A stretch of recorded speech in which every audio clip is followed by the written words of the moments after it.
السلام عليكم ورحمة الله وبركاته نحمد الله العظيم ونصلي على رسوله الكريم أما بعد அன்பான பெரியோர்களே, ஜமாத்தார்களே, அல்லாஹ்வின் கிருபையால் தராவீஹ் தொழுகையை முடித்துவிட்டு அல்லாஹ்வை பற்றி பேசுவதற்காக நாம் எல்லாம் அமர்ந்திருக்கிறோம்.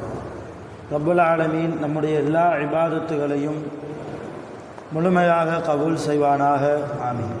அருமையானவர்களே, இன்றைக்கு தராவியின் மூலமாக ஓதப்பட்ட ஒரு வசனம், அல்லாஹ் அந்த வசனத்தில் வதன்னூனி இذهب முகாலிபன் ஃபظن அல்லன் நக்திர அலை, மீனினுடைய வயிற்றுக்குள்ளே நபி யூனுஸ் அலைஹிஸ்ஸலாம் அவர்கள் இருந்தபோது ஃபனாதா ஃபில் துலுமாத்தி, அந்த கடுமையான இருளிலே அல்லாஹ்வை அவர் அழைத்தார்.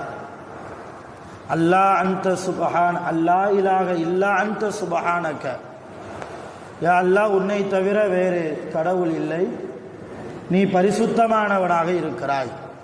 இன்னி குந்து மினல் லாலிமின், நிச்சயமாக நான் தான் அநியாயக்காரனாக இருக்கிறேன் என்று நபி யூனுஸ் அலைஹிஸ்ஸலாம் மீனுடைய வயிற்றுக்குள்ளே ஓதிய தஸ்பீஹை அல்லாஹ் குர்ஆனில் சொன்னதை இன்றைக்கு நாம் தராவியில் ஓதினோம். அருமையானவர்களே, யூனுஸ் அலைஹிஸ்ஸலாம் அவர்கள் எப்பொழுது மீனுடைய வயிற்றுக்குள்ளே போனாங்க, இதனுடைய வரலாறு என்ன, இதை நாம் தெரிஞ்சுக்கிறோம். ஏகப்பட்ட படிப்பினைகள் இந்த வரலாறின் மூலமாக நமக்கு இருக்கிறது. மிகப்பெரிய வரலாறு யூனுஸ் நபியினுடைய வரலாறு. தேவைக்கு ஏற்ப சுருக்கமாக சொல்கிறேன். யூனுஸ் அலைஹிஸ்ஸலாம் அவர்கள் ஒரு கிராமத்துக்கு நபியாக அனுப்பப்பட்டாங்க. அந்த கிராமவாசிகளிடத்தில் அல்லாஹ்வை பற்றி எடுத்து சொல்வது அவர்களுக்கு வேலை. தான் அல்லாஹ்வுடைய தூதர் நபி என்பதையும் சேர்த்து அந்த மக்களுக்கு தாவா செய்வது யூனுஸ் நபிக்கு கொடுக்கப்பட்ட ஒரு வேலையாக இருந்தது. யூனுஸ் அலைஹிஸ்ஸலாம் அவர்கள் எவ்வளவோ அந்த மக்களோடு, அந்த கிராம மக்களோடு போராடி போராடி பார்த்தார்கள். யாருமே ஈமான் கொள்வதாக தெரியலை. யாருமே ஈமான் கொள்வதாக தெரியலை. சில பேர் ஈமான் கொண்டாங்க. அவங்க கூட காலப்போக்கில் ஊரை விட்டும் வெளியே போயிட்டாங்க. வேற வேற பகுதிகளில் போய் வாழ ஆரம்பிச்சிட்டாங்க. ஏனென்றால் இவர்கள் கொடுக்கிற, இந்த ஊர் மக்கள் கொடுக்கிற தொல்லை தாங்க முடியாமல் கடைசியாக யூனுஸ் அலைஹிஸ்ஸலாம், இதுக்கு மேலே இந்த ஊரில் இருந்தால் எந்த ஃபாயிதாவும் கிடையாது, எவ்வளவோ சொல்லி பார்த்துட்டோம், அவங்க கேட்கல என்று சொல்லி அல்லாஹ்வுடைய அனுமதி இல்லாமல், அல்லாஹ்வுடைய அனுமதியே இல்லாமல் அல்லாஹ்ட்ட கேட்கலாம் இல்லையா, யா அல்லாஹ் என்ன செய்கிறது, எப்படி நூஹ் அலைஹிஸ்ஸலாம் கேட்டாங்க, எவ்வளவோ சொல்லி பார்த்தேன், இவங்க கேட்கல, நான் என்ன செய்ய, இவங்களை அழிச்சிரு ரப்பே, அப்படியாவது அல்லாஹ்ட்ட பேசினாங்களா இல்லையா?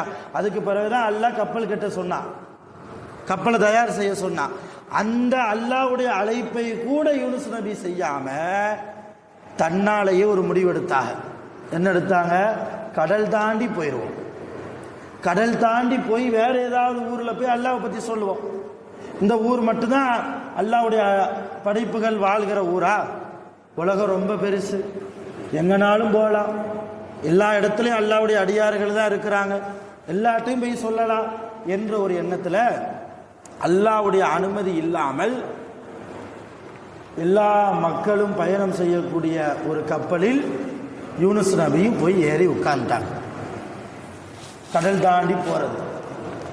அந்த கப்பலில் சில மக்கள் இருக்கிறாங்க, நல்லவங்களும் இருக்கிறாங்க, தீயவங்களும் இருக்கிறாங்க. அந்த மக்களோடு மக்களாக யூனுஸ் நபியும் இருக்கிறாங்க. கப்பல் போய்கிட்டே இருக்குது. நடு கடலில் கப்பல் வந்த உடனே அல்லாஹ்வுடைய ஏற்பாடு மிகப்பெரிய அலைகளை கொண்டு வந்தார். மிகப்பெரிய அலை, ராட்சச அலை. அந்த அலையின் மூலமாக கப்பலே கவுந்துரும்.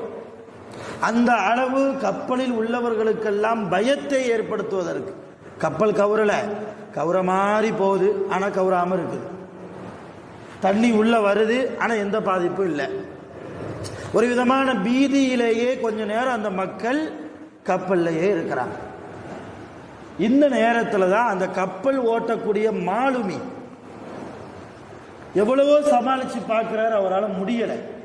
அவருக்கு தெரிஞ்சிடுது அல்லாஹ்வுடைய கோப பார்வை இறங்க போகுது. அல்லாஹ்வுக்கு பிடிக்காத யாரோ ஒருவர் இந்த கப்பலிலே இருக்கிறார். அவர் இந்த கப்பலை விட்டும் கடலிலே குதித்து விட்டால் நிலைமை சரியாயிரும் என்கிற ஒரு சிந்தனையை அந்த மாலுமிக்கு அல்லாஹ் கொடுக்க, அந்த மாலுமி வந்தார். நேரம் எங்க கப்பல்ல இருக்கிற எல்லா மக்களையும் நோக்கி பேசுறாரு. மக்களே, அல்லாஹ்வுக்கு பயப்படாதவர், அல்லாஹ்வுக்கு மாறு செய்த யாரோ ஒருவர் உங்களில் இருக்கிறீர்கள். உங்களுக்கே தெரியும் உங்களை பத்தி இல்லையா, அல்லாஹ்வோடு உங்களுடைய தொடர்பு எப்படி என்பது உங்களுக்கே தெரியும். தயவு செஞ்சு அப்படிப்பட்ட நபர் நீங்கள் இருந்தால் இருக்கிறீங்க. அதனாலதான் இப்படி ஒரு சூழ்நிலை கடல்ல நிலவுது. தயவு செஞ்சு குதிச்சிருங்க, மற்ற மக்களாவது தப்பிச்சுக்கிடுவோம் என்று எவ்வளவோ சொல்லி பார்க்கிறார். நம்ம ஆளுக்கு இருக்கிற பெரிய பழக்கம், எங்க போனாலும் நான் உத்தமன் இல்லையா, குடும்பத்திலையும் உத்தம, சமூகத்திலையும் உத்தம அப்படின்னு நினைக்கிற பழக்கம் மனிதர்களுக்கு இருக்கு இல்லையா. கப்பலில் இருக்கிற ஒரு ஆள் இன்னொரு ஆள் முகத்தை பார்க்குது, இவன் குதிக்க மாட்டானா, அவன் குதிக்க மாட்டானா.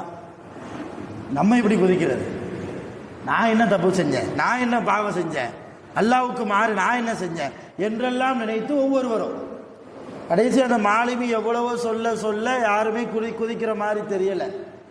கடைசியில் ஒரு முடிவு எடுக்கப்பட்டுச்சு, எல்லார் பேரையும் எழுதி சீட்டு குலுக்கி போடுவோம். எல்லார் பேரையும் எழுதி சீட்டு குலுக்கி போடுவோம். யார் பேர் அந்த சீட்டில் வருதோ அவர் குதிச்சிடணும், இல்லைன்னா நான் மற்றவங்கெல்லாம் பிடிச்சி அவரை தள்ளி விட்டுற வேண்டியதுதான். இதுதான் முடிவு. அது வரைக்கும் அந்த கப்பல் அங்கும் இங்குமாக கடலுடைய நீரில தத்தளித்து கொண்டே இருக்குது. மிகப்பெரிய ராட்சசாலையும் வந்து கொண்டே இருக்குது. இதுக்கு மத்தியில் இந்த சம்பவம் நடக்குது. சீட்டு எழுதி எல்லா பேரையும் ஒவ்வொரு சீட்டில் எழுதி போட்டு பார்த்தா யார் பேர் வருது? நபி யூனுஸ் அலைஹிஸ்ஸலாம் அவங்க பேர் வருது. முதல் தடவை பார்க்குறாங்க யூனுஸ் நபியுடைய பேர். எல்லாரும் சொன்னாங்க, ஒரு நபி, அவர் எப்படி அல்லாஹ்வுக்கு மாறு செய்வார், அதனால இன்னொருக்கா நம்ம சீட்டு குலுக்கி போடுவோம். இப்போ நம்மளையே கொஞ்சம் இருந்தா சலுகை பண்ணுவோமா இல்லையா? அந்த மாதிரி நம்ம செய்கிற மாதிரி இல்லை, அது வேற. நபிங்கிற ஒரு அந்தஸ்தோடு அவங்க என்ன செய்கிறாங்க, ரெண்டாவது ஒரு வாய்ப்பு, ரெண்டாவது தடவையும் சீட்டு குலுக்கி போடுகிற போது யூனுஸ் நபியுடைய பேர் தான் வந்துச்சு. அப்பமும் விட்டாங்க. மூணாவது தடவையும் சீட்டு குலுக்கி போட்டாங்க, அப்பவும் யூனுஸ் நபியுடைய பேர் தான் வந்துச்சு. அப்போதான் யூனுஸ் நபி சொன்னாங்களா, நான் தான் அல்லாஹ்வுக்கு மாறு செஞ்சுட்டேன். உண்மையிலேயே அல்லாஹ்வுடைய உத்தரவே இல்லாமல் அந்த கிராமத்தை விட்டு வந்தது என்னுடைய தவறு தான், என்னால் நீங்கள் யாரும் பாதிக்க வேண்டாம் என்று சொல்லி நபி யூனுஸ் அலைஹிஸ்ஸலாம் அவர்கள் கடலிலே குதிக்க ஒரு மீன் வந்து விழுங்கியது. ஒரு மீன் வந்து விழுங்குச்சு. அப்போதான் மீனுடைய வயிற்றுக்குள்ளே இருந்த யூனுஸ் அலைஹிஸ்ஸலாம், அந்த மீன் யூனுஸ் நபியை சாப்பிடலை, கடிக்கலை, எந்த விதமான இடைஞ்சலும் கொடுக்கல. மீனுக்கு அல்லாஹ் உத்தரவு போட்டா, யூனுஸ் நபியை நீ பத்திரமா வச்சுக்க, உன் வயிற்றுக்குள்ள யூனுஸ் நபிக்கு நான் ரிஸ்க் தருவேன். கொஞ்ச காலம் யூனுஸ் நபி மீனுடைய வயிற்றுல இருந்தாங்க. அப்படி இருக்கும்போது தான் லா இலாஹ இல்லா அன்த சுபஹானக இன்னி குன்து மினல் ஸாலிமீன், யா அல்லாஹ், உன்னை தவிர வேற எந்த கடவுளும் இல்லை, நீ மிகப்பெரிய பரிசுத்தமானவன், நான் தான் அநியாயக்காரன் என்று திரும்ப திரும்ப திரும்ப யூனுஸ் நபி சொல்ல, சில காலம் கழித்து அல்லாஹ் அந்த மீனை கரைக்கு ஒதுங்க வைத்து மீனுடைய வயிற்றுக்குள்ள இருந்து யூனுஸ் நபி வெளியே வந்தார். இந்த வரலாறு இன்னைக்கு நம்ம தராவியில் ஓதணும். இந்த ஒரு ஆயத்துக்கு பின்னால் இவ்வளோ பெரிய வரலாறு. இந்த வரலாறு, இந்த சம்பவத்தின் மூலமாக நமக்கு தெரிய வேண்டிய படிப்பனை என்ன? அல்லாஹ்வுக்கு பிடிக்காத காரியம் செய்தால், அல்லாஹ்வுடைய உத்தரவையும் மீறி தான்றோண்டித்தனமாக நாம் நம்முடைய வாழ்க்கையில் ஒரு முடிவை எடுப்போமையானால், அல்லாஹ்ட்ட எந்த உதவியும் கேட்காம நாமளாவே சுயமாக அல்லாஹ்வுக்கு பிடிக்காத வழியில் யோசித்து போனால் பாதிக்கப்படுறது நம்ம மட்டும் இல்லை, நம்ம கூட இருப்பவங்களும் தான். யூனுஸ் நபி அல்லாஹ்வுடைய உத்தரவை கேட்காம போனாங்க. ஆனா அந்த கப்பல்ல இருந்த எல்லா மக்களும் பாதிப்புக்கு தள்ளப்பட்டாங்களா இல்லையா? யூனுஸ் நபி மட்டும் கடல்ல குதிக்கலனா கப்பல்ல இருந்த எல்லாரும் அழிஞ்சிருப்பாங்க.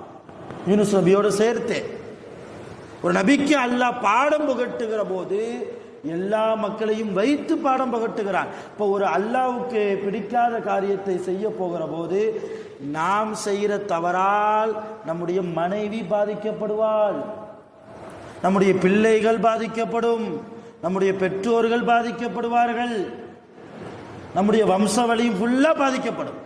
அதனாலதான் ஹராமான விஷயத்தில் ரொம்ப கவனமா இருக்கணும். நாம ஹராம சாப்பிட்டுட்டு போயிடுவோம், சாப்பிட்டுட்டு யாப்ப விட்டு போயிடுவோம், மௌத்தாவும் ஆயிடுவோம்.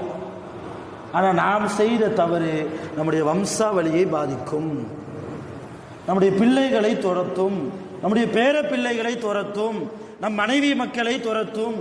குடும்பத்தில் யாருமே நிம்மதி இல்லாத எல்லாம் இருந்தும் மனுஷனுக்கு இன்னைக்கு நிம்மதி இல்லை.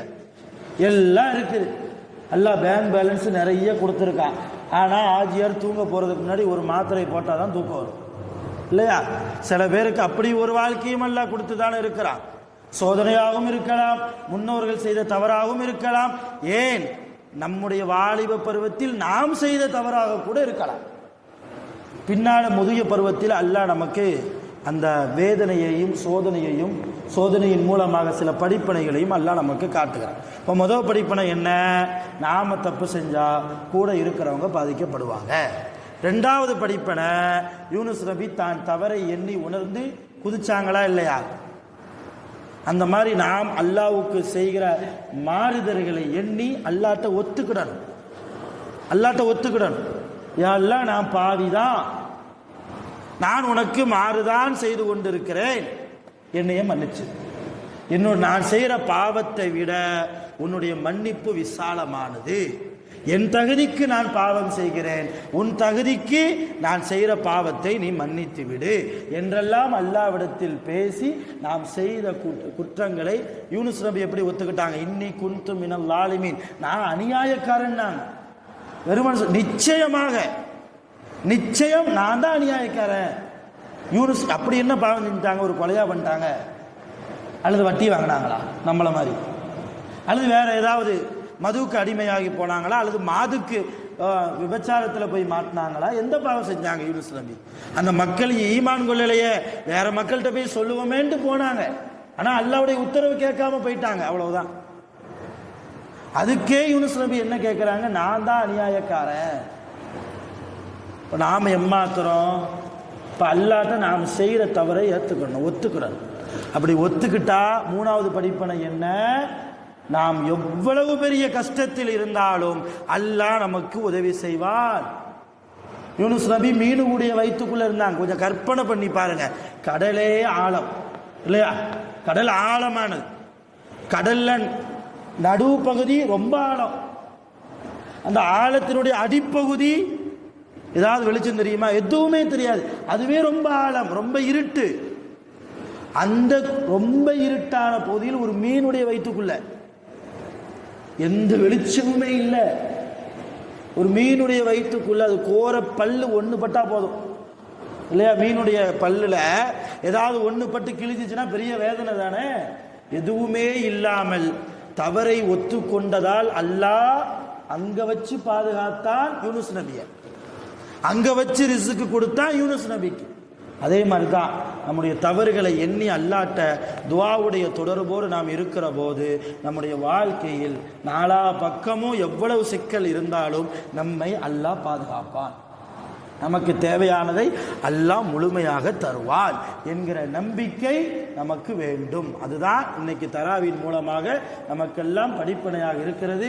அல்லாஹ் ஜல்லஷானஹு வ தஆலா நம் அனைவர்களுடைய எல்லா பாவங்களையும் முழுமையாக மன்னித்து அருள் புரிவானாக. நீண்ட ஆயுள் காலம் கொடுக்கப்பட்டு நிறைய அமல்கள், நிறைய இபாதத்துகள் செய்வதற்கு அல்லாஹ் நம் அனைவர்களுக்கும் நசீபு செய்திடுவானாக. ஆகிரு தஅவானா அல்ஹம்துலில்லாஹி ரப்பில் ஆலமீன். சுப்ஹானல்லாஹி பிஹம்திஹி சுப்ஹானக்கல்லாஹும்ம பிஹம்திக அஷ்ஹது அன் லா இலாஹ இல்லா அன்த அஸ்தக்ஃபிருக வ அத்தூபு இலைக். ஆமீன். சுப்ஹான ரப்பிக ரப்பில் இஸ்ஸத்தி அம்மா யசிஃபூன். ஸலாமு அலல் முர்ஸலீன் வல்ஹம்துலில்லாஹி ரப்பில் ஆலமீன். ஸல்லல்லாஹு அலா முஹம்மது ஸல்லல்லாஹு அலைஹி வஸல்லம் ஸல்லல்லாஹு அலா முஹம்மது ஸல்லல்லாஹு அலைஹி வஸல்லம் ஸல்லல்லாஹு அலா முஹம்மது ஸல்லல்லாஹு அலைஹி வஸல்லம்.